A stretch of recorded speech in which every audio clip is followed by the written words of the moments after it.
దేవుణ్ణి మర్చిపోయి ఎక్కడెక్కడో తిరుగుతూ ఎక్కడెక్కడో విహరిస్తూ బాధ లేదని, కష్టం లేదని, ఇక నాకు ఏ దిగులు లేదని, ఇక నాకు ఏ ఇబ్బందులు లేవని దేవుడు చేసిన మేలును మర్చిపోయి కృతజ్ఞత లేకుండా ఒకవేళ జీవిస్తూ ఉన్నావా?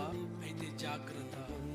దేవుని వాక్యం తెలియజేస్తుంది, కృతజ్ఞత లేకుండా మనం బ్రతికితే దేవుని దగ్గర ఉన్న విలువైనటువంటి సాక్ష్యాన్ని మనం పోగొట్టుకున్నట్టే. ఈనాడు చాలా మంది శరీరానుసారంగా ప్రవర్తించేటువంటి వారి విశ్వాసం ఇలాగే ఉంది. ఎందుకయ్యా మందిరానికి కంటే రోగం, సమస్యలు, బాధలు? నా దేవుడు నమ్మదగిన దేవుడు. నీ సమస్య ఏదైనా, బాధ ఏదైనా, నీ కష్టం ఏదైనా, నీ కన్నీరు ఏదైనా తూర్చుటకు నా దేవుడు సమర్థుడే. అందుకు తగిన విధంగా జీవించగలిగే కృతజ్ఞత కలిగిన జీవితాలు ఈరోజు ఎంతమందికి ఉన్నాయనేది మనల్ని మనం ప్రశ్నించుకోవాల్సినటువంటి సమయం. రోజు ప్రియులారా, దేవుని వలన మేలు పొందిన నీవు ఆలోచిస్తున్నావు. సంఘానికి, సేవకునికి, దేవునికి కృతజ్ఞుడిగా బ్రతికే ఆలోచన ఉందా?